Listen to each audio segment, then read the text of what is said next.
24관 다윗의 장막, 다윗의 영성 19번째 말씀입니다. 부제, 우리는 원래 적어놔 주십시오. 절대 절망적인 존재라는 것을 잊지 말아야 합니다. 우리는 원래 어떠한 존재입니까? 절대 절망적인 존재인데, 예수를 믿게 되어지고 난 이후에 우리의 삶은 절대 무엇이 되어집니까? 희망적인 존재가 되어졌습니다.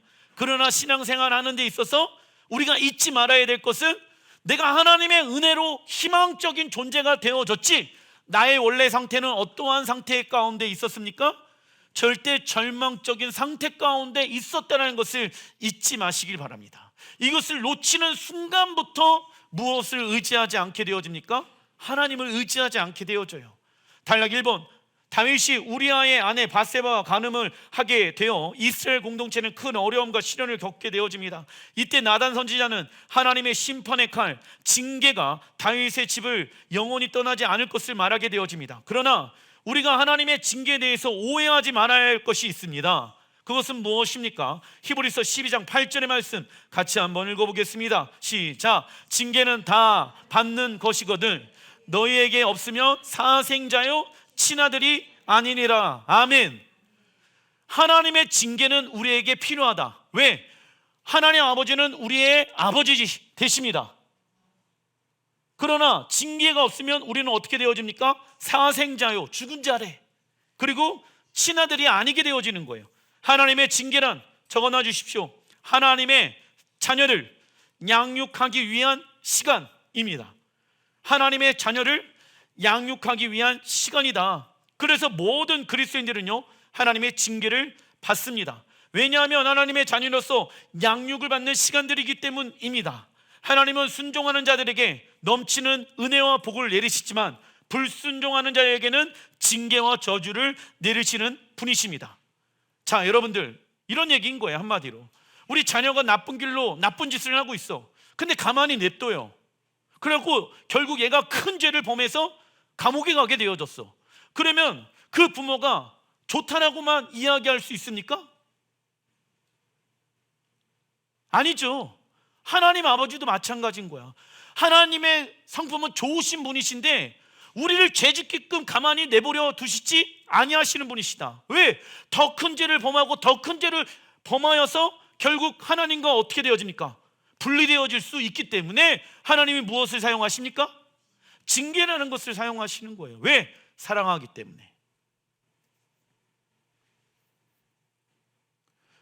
그러나 우리가 하나님의 성품 중에 하나에만 집중하고 있다라고 하면 우리는 하나님에 대한 왜곡이 생기게 되어지며 그 결과 하나님의 말씀에 불순종하게 되어진다. 그리고 다윗은 자신의 죄를 합리화하거나 다른 이를 탓하지 않았으며 하나님 앞에 회개합니다. 그리고 하나님은 다윗의 죄를 용서해 주셨죠. 그러나 다윗의 죄로 인한 모든 결과, 죄의 열매는 다윗 스스로가 짊어매야 했습니다. 사무엘하 12장 15절의 말씀, 나단이 자기 집으로 돌아가니라. 우리아의 아내가 다윗에게 낳은 아이를, 자, 우리아의 아내, 이 아내가 낳은 아이가 있죠. 근데 그 아이가 죽게 되어져. 그러면 이 밧세바는 우리아의 아내입니까? 지금 다윗의 아내입니까? 이제는 다윗이 그 밧세바를 자신의 아내로 여겼는데 성경은 뭐라고 얘기하고 있습니까? 야, 그 불법이야. 너 그 밧세바를 취한 것은 불법이야. 이것을 성경은 지금 고발하고 있는 거예요. 다윗에게 낳은 아이를 여호와께서 치심에 심히 안는지라. 다윗이 그 아이를 위하여 하나님께 간구하되 다윗이 금식하고 안에 들어가서 밤새도록 땅에 엎드렸으니 이래 만에 그 아이가 죽으니라. 성경은 밧세바를 다윗의 아내가 아닌 우리아의 아내라고 지적하고 있습니다. 다윗의 간음의 관계를 드러내고 있는 것이죠. 이때 다윗은 하나님 앞에 간구하고 금식하며 아이의 생명을 위해 기도하게 되어지지만 아이는 7일 동안 병을 앓은 후에 죽게 되어집니다. 성경은 기도하는 사람으로 가장 잘 알려준 사람 중에 한 명인 다윗이 기도를 통해 요구했던 것을 얻지 못한 것을 지금 기록하고 있습니다. 이처럼 성경은 기도의 요구의 내용과는 다른 결과로 드러나는 기도들이 나와 있다는 거예요. 다윗의 반응입니다. 사무엘하 12장 20절, 다윗이 땅에서 일어나 몸을 씻고 기름을 바르고 의복을 갈아입고 여호와의 전에 들어가서 경배하고 왕궁으로 돌아와 명령하여 음식을 그 앞에 차리게 하고 먹은지라. 그의 신하들이 그에게 이르되 아이가 살아있을 때에는 그를 위하여 금식하고 우시더니 죽은 후에는 일어나 잡수시니 이 일이 어찌 됨이니까 하니 이르되 아이가 살았을 때 내가 금식하고 온 것은 혹시 여호와께서 나를 불쌍히 여기셔서 아이를 살려주시는지 누가 알까 생각함이거니와 라고 이야기하고 있습니다. 다윗이 아기의 죽음에 대해 하나님을 원망하거나 하나님 앞에 실족한 것이 아닌 하나님 앞에 나가서 무엇을 하기 시작합니까? 경배. 그가 이렇게 반응할 수 있었던 이유가 있습니다. 첫째, 다윗은 그 하나님에 대해서 어떠한 확신을 가지고 있었을까요? 하나님은 나를 사랑하신다. 다윗의 마음의 중심 가운데 내가 죄를 범하였지만은 그 죄의 결과 아이가 죽게 되어졌지만 그럼에도 불구하고 하나님은 나를 용서해 주셨다. 할렐루야. 그럼에도 불구하고 하나님이 나를 사랑하신다 라는 확신 가운데 있었기 때문에 여호와 앞에 경배할 수가 있었다라는 것입니다. 그럼에도 불구하고 하나님은 선하신 분이십니다. 어떠한 확신 가운데 있었습니까?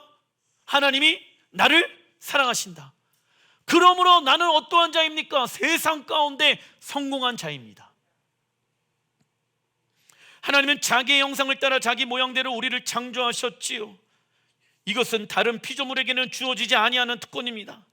그래서 죄인인 우리가 하나님의 사랑을 인격적으로 경험하기 위해서는 무엇을 먼저 경험해야 합니까? 예수와의 십자가 사랑을 먼저 경험해야 합니다. 누가복음 5장 32절의 말씀, 나는 의인을 부르러 온 것이 아니요 죄인을 불러 회개시키러 왔노라 말씀하고 있습니다. 예수와는 모든 사람을 죄인으로 보셨고 죄인과 가까이 하시기 위해 오셨습니다. 우선 죄란 무엇입니까? 읽어보겠습니다. 시작. 하나님이 주인이신데 내가 주인된 삶을 사는 것입니다. 여기서 죄의 속성을 알아야 되는데 죄는 항상 무엇을 받아야 합니까? 그렇죠. 심판, 형벌. 왜? 여러분들 죄 지으면 세상에도 무엇을 받습니까? 형벌, 심판을 받지요. 그래서 죄의 삭은 무엇이다? 사망이다. 우리의 죄를 위해 우리가 죽어야 하는데 예수께서 대신에 십자가의 갈개갈기 지키시고 죽으신 것이죠. 그리고 부활하셔서 우리에게 새 생명을 주셨으며 우리에게 가장 큰 복은 무엇입니까? 무엇의 관계를 예수께서 십자가에서 회복시켜 주신 것입니까? 하나님과의 관계. 우리에게 있어서 가장 큰 복은 무엇입니까? 하나님과의 관계가 회복되어진 것입니다. 그래서 하나님을 우리의 아버지로 섬기는 것은 그분을 알아가고 그분을 알아간 만큼 그분의 사랑을 누리는 것이 예수를 믿을 때 우리가 얻게 되어지는 복이다라는 것입니다. 그리고 하나님은 우리를 예수의 신부로 여기시며 우리를 갈망하십니다. 그래서 성령님은 우리의 마음 가운데 하나님께서 우리를 좋아하시고 즐거워하시고 원하시고 추구하시고 기뻐하심을 경험시켜 주시길 원하신다. 누가요? 성령님께서. 세상의 것이 없더라도 그 하나님의 사랑을 인격적으로 날마다 알아간 사람들은요, 세상의 것과 하나님의 사랑은 비교할 수가 없이 하나님의 은혜와 하나님의 사랑이 훨씬 더 비교할 수 없을 정도로 좋습니다. 믿으십니까? 비교할 수가 없는 거예요. 세상의 아름다움보다 하나님의 아름다움이 훨씬 더 아름답습니다. 그래서 삶이 어떻게 되어지는지 아십니까? 샬롬이 임하게 되어지는 거예요. 자유가 임하게 되어지는 거예요. 아무것도 없어도 기뻐하고 감사할 수 있게 되어지는 거예요. 왜? 가장 귀한 보화를 내가 얻었기 때문에. 그래서 그 사람들의 공통적인 특징이 뭔지 아십니까? 그분을 더 알고 싶으니까 내 삶을 더 그분께 내어드리고 싶은 거예요. 그분을 알아가면 알수록 그분의 사랑을 내가 경험하잖아요. 그분의 사랑을 경험한 그 결과로 내 삶을 그분께 다 드리고 싶은 거예요. 이게 아깝지가 않은 것이죠. 그러나 하나님 앞에 내 삶을 드리는 것이 아깝다라고 생각하는 사람들은 아직 그 하나님의 사랑이 무엇인지를 잘 맛보아 알지 못하였기 때문에 그러한 갈등 가운데 있는 것입니다. 뭐가 제거가 되어지지 않았기 때문에, 죄의 영역이 제거가 되어지지 않았기 때문에 하나님보다 무엇이 더 좋습니까? 내가 주인된 삶을 살아가는 것이 더 좋은 거예요.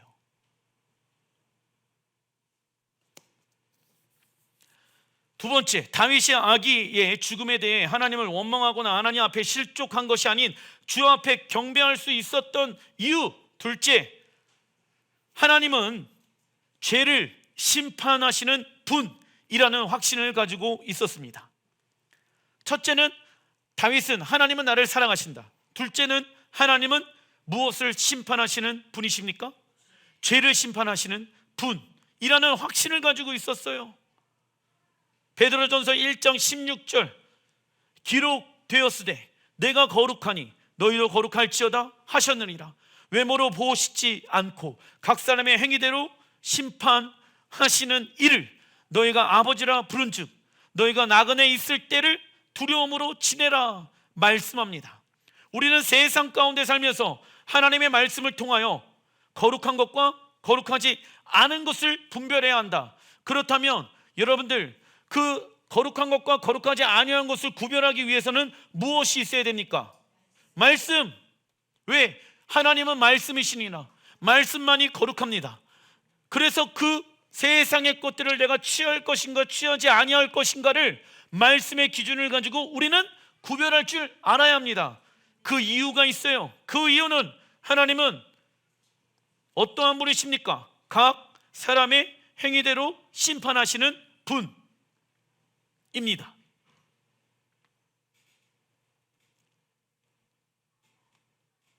그러나 구원받은 자가 거룩한 삶이 무엇인지 모르고 본향에 대한 추상적인 생각을 하며 살게 되어진다라고 하면 그는 하나님의 심판을 벗어나지 못할 것이다. 그리고 우리가 하나님을 사랑하는데 방해되어지는 세상의 모든 것들을 하나님은 다 무너뜨리실 것이며 사람이 통치하는 시대를 끝내시고 왕이신 예수께서 통치하시는 시대를 시작할 것입니다. 이때 하나님을 믿음으로 살아간 모든 이들은 하나님의 위로를 받게 될 것입니다. 그리고 하나님께서 이 땅을 심판하시는 이유 중에 하나가 무엇입니까? 우리가 돌아가야 할 본향인 새하늘과 새 땅, 새 예루살렘 성전에 들어가기 위함인 것입니다. 그래서 여러분들, 새하늘과 새 땅, 새 예루살렘의 성전에 대한 회복은요, 무엇에 대한 회복을 말하고 있는 것입니까? 에덴 동산의 회복을 말하고 있는 것이다. 요한계시록에 보게 되어지면 새 예루살렘의 성전의 중앙 가운데 무엇이 심겨져 있습니까? 생명나무. 그죠? 왜 생명나무가 새 예루살렘 성전의 중앙에 심겨져 있습니까? 그것은 새 회복되어진 에덴 동산의 모습이기 때문에. 그래서 천국은 새하늘과 새 땅, 새 예루살렘의 모습을 가지고 있고, 이꼬르 회복되어진 에덴 동산의 모습을 말하는 것입니다. 천국은 어느 별에 있는 것이 아닙니다. 천국은 이 땅에 임하게 될 것입니다. 그래서 신본주의는요, 모든 것을 어떠한 중심으로 생각할까요? 하나님의 중심. 그리고 인간의 이성으로 모든 것을 결정하는 것이 아닌 하나님께 우리의 모든 결정권들을 넘겨드리며 이러한 삶을 최고의 가치로 여기며 살아갑니다. 그래서 하나님이 우리의 왕이시고 주인이 되시면 우리를 괴롭히는 인생의 여러 가지 큰 문제들이 어떻게 되어집니까? 작게 보이게 되어지는 거예요. 하나님이 왕이시고 주인이시면 우리를 괴롭게 하는 인생의 여러 가지 문제들은 어떻게 되어진다? 작게 보인다. 근데 크게 보는 사람들이 있어요. 어떤 사람들이? 인본주의의 마음을 가지고 있는 사람들. 그러나 인본주의는요, 이성을 통해 합리적인 것과 불합리한 것, 옳은 것과 그른 것을 스스로 결정하기 때문에 왕이신 하나님의 통치가 필요하지 않겠죠. 왜? 내 생각이 맞기 때문에. 근데 우리의 생각이 얼마나 연약한지 우리의 삶을 보면 알 수 있다. 우리의 이성은 한계가 있지요. 근데 어떤 사람들은 이성을 통해 합리적인 것과 불합리한 것, 옳은 것과 그른 것을 스스로 결정하기 때문에 왕의 통치가 필요하지 않습니다. 그 결과 인간이 자신의 삶의 주인이며 하나님과 같은 위치에 우리가 차지하게 되어지는 것이죠. 그래서 다윗은 악이 죽음에 대해서 하나님을 원망하거나 하나님 앞에 실족한 것이 아니라 하나님을 경배하며 하나님의 두 가지의 성품, 사랑과 심판 모두를 받아들이게 되어진다. 그러나 어떤 이는 다윗의 자녀의 죽음이 더 이상 주님이 다윗을 사랑하지 않으신다는 것으로 생각해 버립니다. 내가 기도했는데 하나님이 내 기도의 문제를 해결해 주지 않았어. 이 꼴은 무엇이다? 하나님은 나를 사랑하지 않는다라고 생각하는 인간들이 너무 많다라는 거야. 왜 그럴까? 하나님의 사랑만 구하고 있지만 하나님의 무엇은 알지 못합니까? 심판.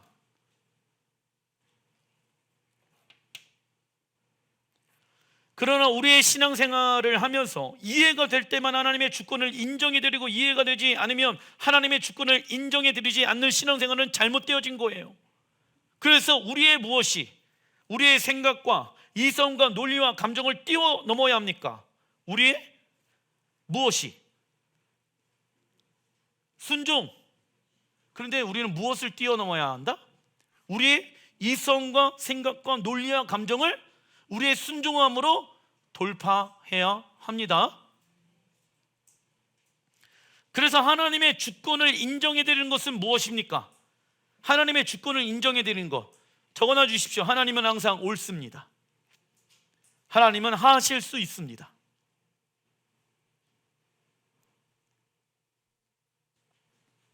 이것이 하나님의 주권을 인정해드리는 삶이다. 따라해 주십시오. 하나님은 항상 옳습니다. 하나님은 하실 수 있습니다. 그래야 우리는 모든 것을 합력하여 선을 이루시는 하나님의 능력을 경험할 수 있게 되어지는 것이죠. 그러나 하나님의 주권에 굴복되어지지 아니한 이들의 여러 가지 증상들이 있는데요, 대표적인 것이 있습니다. 분노, 혈기, 짜증, 조급함. 분노의 원인에는 다양한 견해가 있지요. 그러나 가장 중요한 분노의 뿌리는 그들이 주님 앞에 충분히 굴복되어지지 않은 것입니다. 매사에 쉽게 짜증을 내는 이들은 상황이 자신이 원하는 뜻대로 되어가지 않기 때문에 쉽게 속이 상합니다. 이러한 증상은 자신이 인생의 주인이 되어졌기 때문에 범사의 주의 뜻을 헤아려 순종하려는 자세가 되어 있지 않기 때문입니다. 그 결과 그들의 마음의 평화가 너무나도 쉽게 어떻게 되어진다? 깨어지게 되어진다. 그래서 우리는 자신의 힘으로 살지 말고 주님 발 앞에서 주님의 인도와 감동으로 살아가는 방법을 배워야 한다. 그리고 주인의 입장에서 어떠한 입장으로 내려와야 합니까? 종의 입장으로 내려와야 한다. 단락 2번 사무엘하 12장 24절의 말씀. 다윗이 그의 아내 밧세바를 위로하고 그에게 들어가 그와 동침하였더니 그가 아들을 낳음에 그의 이름을 솔로몬이라 하니라. 여호와께서 그를 사랑하사. 자, 이 안에서도 뭐라고 얘기합니까? 아이를 낳잖아요. 어려움 가운데 있었지만 하나님이 나를 사랑하신다. 할렐루야. 그럼에도 하나님이 나를 사랑하신다. 이걸로 돌파한 거예요. 지금 내가 심판 가운데 있을 때에도 하나님은 나를 사랑하신다. 25절 선지자 나단을 보내어 그의 이름을 여디디라 하라 하시니 이는 여호와께서 사랑하셨기 때문이더라. 하나님은 솔로몬이 태어났을 때 나단 선지자를 통해 다윗에게 또 다른 말씀을 전하게 하셨습니다. 다윗은 새로 태어난 아기의 이름을 여디디야라고 지어야 했는데 그 뜻은 무엇입니까? 여호와께서 사랑하시는 자입니다. 하나님의 심판의 메시지를 전하였던 선지자가 이제는 하나님의 사랑의 메시지를 전하고 있는 것이죠. 다윗은 피할 길을 미리 마련해 주시는 하나님의 세밀한 사랑을 경험하고 있는 것입니다. 그리고 다윗은 죄인인 우리가 하나님을 만나는 방법을 시편 51편의 말씀을 통해서 말씀해 주십니다. 동일한 실수를 범하지 말고 너희가 만약 죄를 범하게 되어졌을 때 나처럼 회개하여라. 시편 51편 1절 읽어보겠습니다. 시작. 하나님이여 주의 인자를 따라 내게 은혜를 베푸시며 주의 많은 긍휼을 따라 내 죄악을 지워 주소서. 우선 여기까지. 여러분들, 그가 지금 죄 가운데 있고 하나님의 심판 가운데 있잖아요. 그런데 무엇을 구합니까? 하나님의 인자와 하나님의 은혜와 하나님의 긍휼을 구하는 거예요. 하나님, 내 죄를 용서하여 주시옵소서. 물은 나는 내 죄가를 아오니 내 죄가 항상 내 앞에 있나이다. 여러분들, 예수의 피로 우리가 씻김을 받고 우리가 보배롭고 존귀한 하나님의 자녀가 되어졌습니다. 그러나 잊지 말아야 될 것은 우리의 죄는 항상 어디 앞에 있다? 내 앞에 있다는 것을 잊지 마십시오. 내가 하나님을 놓치고 세상을 붙잡는 그 동시에 나는 절대 절망적인 존재라는 것을 잊지 마셔야 합니다. 내 죄가 바로 내 앞에 있는 거예요. 멀리 있지 않습니다. 내가 아무리 예배를 드리고 내가 아무리 기도하고 내가 아무리 말씀을 외우고 묵상하더라도 내 죄는 항상 어디에 있습니까? 내 죄 앞에 있다는 거예요. 나는 하나님의 은혜가 있지 않는다라고 하면, 장피와 국률과 그분의 인도하심이 없다라고 하면 우리는 그 죄로 말미암아 쓰러질 수 있다라는 것을 아셔야 합니다. 4절, 내가 주께만 범죄하여 주의 목전에 악을 행하여 싸우니 주께서 말씀하실 때 의로우시다 하고 주께서 심판하실 때 순전하시다 하시리니. 뭐라고 얘기합니까? 내가 주님의 목전 앞에서 죄를 범하였는데 그 안에 뭐라고 얘기해요? 하나님은 의로우신 분이십니다. 하나님은 순전하신 분이십니다. 아멘. 이 고백을 하십시오. 왜 하나님이 나에게 징계를 주시지? 이해가 안 되네. 이러지 마시고, 하나님은 내가 죄 가운데 하나님의 목전 앞에서 죄를 범하였지만 하나님은 의로우신 분이십니다. 하나님은 순전하신 분이십니다. 5절, 내가 죄악 중에서 출생하였으며. 다윗이 뭘 얘기하고 있습니까? 내가 어머니 배 안에서부터 태어날 때부터 어떠한 존재였다? 죄인이었다라는 거예요. 원죄에 대해서 얘기하고 있죠. 어머니가 죄 중에서 나를 잉태하였나이다. 다윗은 우리아의 아내 바세바를 간음한 지 약 1년이 지나고 나서 죄를 고백하게 되어집니다. 다윗은 1년 동안 뭘 생각을 했을까요? 이 죄를 합리화할 방법들, 핑계들을 찾고 있었다. 참고로 자기 합리화는 어떠한 마음과 연결되어져 있습니까? 교만한 마음과 이기적인 마음과 연결되어져 있다. 그러나 다윗은 자신을 향한 하나님의 심판이 너무 가혹한 것이 아니라 무엇하시다? 의로우시며 순전하십니다. 아멘. 여러분들의 자녀들이, 여러분들의 가정 가운데 어떠한 죄로 말미암아 심판이, 하나님의 징계가 풀어지게 되어졌을 때 먼저 기도해야 될 것은 다윗처럼 하나님, 이 죄의 징계를, 죄의 심판을 거두어가 주십시오. 기도는 하셔야 합니다. 그러나 그 죄의 징계가 우리의 가정 가운데 풀어지게 되어졌을 때, 그때 내가 하나님을 어려워하는 것이 아니라, 내가 그때 시험에 드는 것이 아니라, 하나님의 심판은 의로우시며 순전하십니다. 아멘. 작은 1번 시편 51편 시편의 말씀, 하나님이여 내 속에 정한 마음을 창조해 주십시오. 무슨 얘기냐면, 죄가 내 눈앞에 있습니다. 그리고 내가 또 언제 남을 죽일지 모릅니다. 하나님, 내 마음은요 죄를 짓지 아니하는 것이 내 마음인데요, 내 마음은요 계속 죄를 짓고 싶어 합니다. 하나님, 마음 좀 제발 다시 창조해 주십시오. 내가 아무리 결단하더라도, 내가 아무리 하나님 앞에 이렇게 고백하더라도 내 마음이 자꾸 바뀝니다. 내 마음을 새롭게 창조해 주십시오. 그리고 내 안에 정직한 영을 새롭게 하여 주십시오. 무슨 얘기냐면, 내가 지은 어떠한 죄와 일들이 있습니다. 근데 합리화하기 바쁜 사람들은요, 자기의 죄가 무엇인지 하나님 앞에 정직한 마음으로 고백해야 되는데 자꾸 핑계만 대는 사람들이 있어요. 하나님, 내가 정직하게 잘못한 부분들이 있다라고 하면 하나님 앞에 나아가서 회개하는 자가 되어지길 원합니다. 그런데 왜 이러한 고백을 하는지 아십니까? 다윗은요, 사울이 정직한 영을 가지고 있지 않았기 때문에 범죄하는 모습들을 보게 되어집니다. 순종이 제사보다 낫다, 이 사무엘 말에 시험 들어가지고 자기만 제사장이야? 내가 왕인데 그냥 제사 드릴 수 있는 것이지 뭘. 불순종의 영으로 말미암아 자기가 지금 무엇을 잘못하고 있는지도 모르고 있는 그 상황 가운데 하나님의 영이 사울에게 떠나게 되어집니다. 하나님의 영이 사울에게 떠나고 나서 약 10년이 넘게 동안, 약 20년 정도 되어지는 기간 동안 사울은 왕노릇을 했습니다. 그런데 누구의 능력으로? 자신의 능력으로 왕노릇을 하게 되어진 거예요.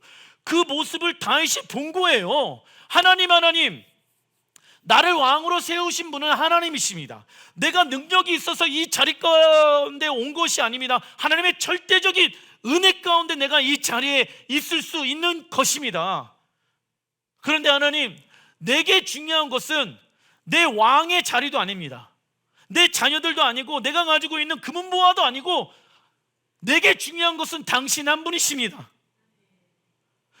내가 하나님 앞에 정직하지 아니하고 내 그 잘못된 동기와 잘못된 타협하는 마음으로 하나님 앞에 죄를 숨기고 있는 영역들이 있다고 하면 하나님, 내 죄를 용서해 주십시오. 합리화하고 있는 영역들이 있다고 하면 내 죄를 용서해 주십시오. 왜 이러한 고백을 합니까? 죄 가운데 성령님은 거하실 수가 없는 것을 다윗은 알고 있었다라는 거예요.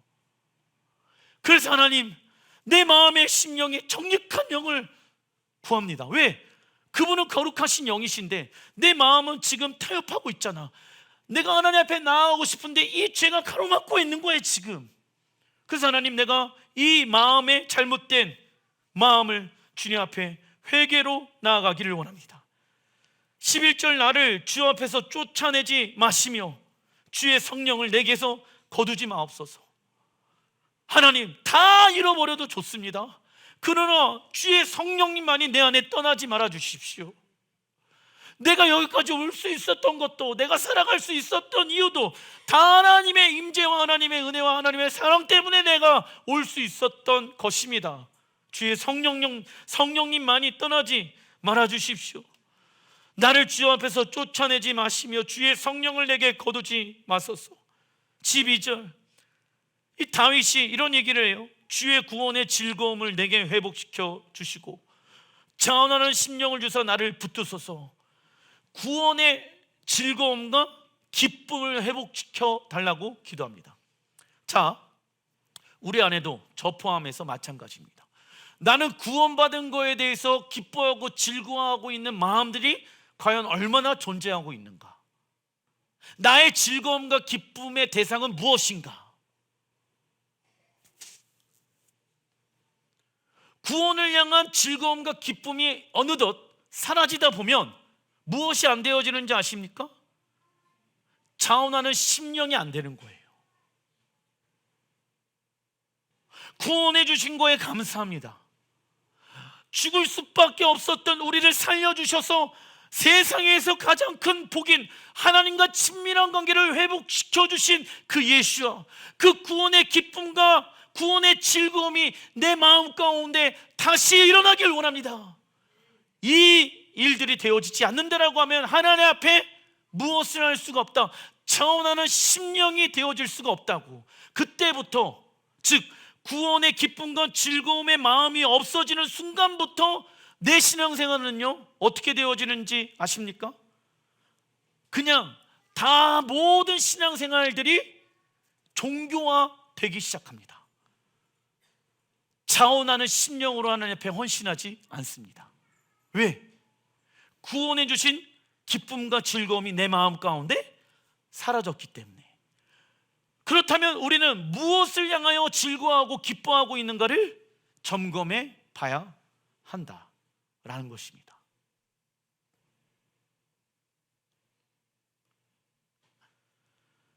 다윗은 하던 일을 다 접어두고 자신의 삶을 점검하게 됩니다. 참고로 우리의 삶을 무엇으로 점검하는 것보다 더 중요한 일은 세상에도 없을까요? 하나님의 말씀. 하나님의 말씀을, 우리의 삶을 계속 점검하는 것은요 더 세상에서 중요한 일이 없습니다. 어디에도 없는 거예요. 그리고 다윗은 자신의 죄를 직시합니다. 이처럼 하나님은 무엇보다 우리 안에 있는 죄를 대해서 솔직해지라고 말씀하십니다. 그러나 세상은 가능한 온갖 수단을 동원해서 우리 자신을 직시하지 못하게끔 해방할 것입니다. 그리고 다윗은 하나님께 정한 마음, 변치 아니하는 마음을 창조해달라고 간구합니다. 그래야만이 이제부터 좁은 문 좁은 길, 전하는 심령으로 주님이 원하시는 길로 갈 수 있기 때문입니다. 즉 다윗은 진짜 잘못된 것은 환경도 아니요, 사람도 아니요, 물질도 아니요, 이성도 아닌 무엇이 잘못되어진 것을 알았습니까? 자신의 마음이 지금 잘못되어졌다는 것을 알았다는 거예요. 그래서 우리는 이런 얘기를 합니다. 당신의 마음이 조금 이상한 거 아니야? 마음이 지금 삐뚤어졌는데, 지금 마음이 없는 것 같은데, 마음의 문제라는 것이죠. 다윗은 자신의 마음이 새롭게 변화되어지지 않는다면 죄를 이길 수 없다는 것을 깨달았다. 이처럼 사람의 마음만큼 불안하고 변덕스러운 것은 없다. 전혀 쉬지 아니하고 계속적으로 마음이 움직이죠. 한꺼번에 수천 가지의 결정을 내리기도 하고 셀 수 없이 많은 질문으로 치닫습니다. 그리고 세상의 허무함과 호기심으로 인해 영혼이 산란하게 되며 탐욕스러운 욕망과 쾌락에 사로잡혀 슬픔과 괴로움에 침울하게 되어진다. 무엇이요? 우리의 마음이. 그래서 마음을 지키라고 말씀하고 있죠. 그때 우리의 영혼은 온갖 종류의 악에 굴복하여 악에 빠지게 되어지죠. 그래서 예레미야 17장 9절에 만물보다 거짓되고 심히 부패한 것은 무엇입니까? 우리의 마음이라고 성경은 말씀하고 있습니다. 이 모든 일은 우리의 마음이 하나님을 저버렸기 때문에 일어나는 것이죠. 그래서 우리는 예수와의 십자가 복음의 능력 무엇입니까? 나는 죽고 주가 내 안에 사셨습니다. 이 고백으로 날마다 다시 태어나 우리의 마음을 새롭게 창조해야 하는 것입니다. 날마다 내가 십자가 복음의 능력으로 살아가야지 우리의 마음의 심령이 어떻게 되어질 수 있습니까? 새로워질 수가 있다, 창조가 되어질 수 있다는 것입니다. 그러나 복음의 능력이 내 삶 가운데 있지 않는다라고 하면 우리는 우리의 마음의 병으로 인해 병들기 시작한다. 시편 51편 12절 주의 구원의 즐거움을 내게 회복시켜 주시고 자원하는 심령을 주사 나를 붙드소서. 하나님, 나를 구원하시는 하나님, 내가 살인죄를 짓지 않게 지켜주십시오. 똑같은 죄를 범할 수도 있다라는 가능성을 다윗은 하고 있었다. 왜? 자신을 직시하고 있었기 때문에. 그러나 복음의 능력은 가늠한 자, 살인한 자, 거짓말쟁이였던 다윗의 인생에게 즐거움을 주며 이루 말할 수 없는 기쁨과 즐거움을 맛보게 합니다. 무엇이요? 복음의 능력이. 오직 예수와의 복음의 능력만이 그렇게 하실 수 있는 것입니다. 우리가 주님을 힘입어 즐거워하며 기뻐할 수 있는 것은 그분이 우리로 하여금 우리 자신이 비참하며 불쌍한 모습을 잊게 해 주셨기 때문입니다. 그래서 우리는 언제나 우리의 자아를 철저하게 불신하고 우리의 자아를 믿어서는 됩니까? 안 됩니까? 철저하게 불신하고 우리는 하나님의 능력을 깨달아야 하는 것입니다. 말씀을 마무리 짓겠습니다. 여러분들 따라해 주십시오. 진리는 절대 지루할 수 없다. 왠지 아십니까? 하나님의 말씀은 살아있으며 운동력이 있으며 우리에게 날마다 생명을 주십니다. 할렐루야. 그렇기 때문에 진리는 절대로 지루할 수 없습니다. 무엇이 지루한지 아십니까? 세상의 것들이 지루한 거예요. 하다 보면 지루합니다. 게임도 하다 보면 지루합니다. 세상의 것들은 지루합니다. 그러나 오직 하나님만이 지루하지 아니하시고 우리에게 영원한 기쁨과 즐거움을 주시는 분이십니다. 이것을 깨달아서 세상의 마음을 빼앗기는 자가 아니라 하나님께 마음을 빼앗기는 자가 되시길 주의 이름으로 축원드립니다. 기도하겠습니다.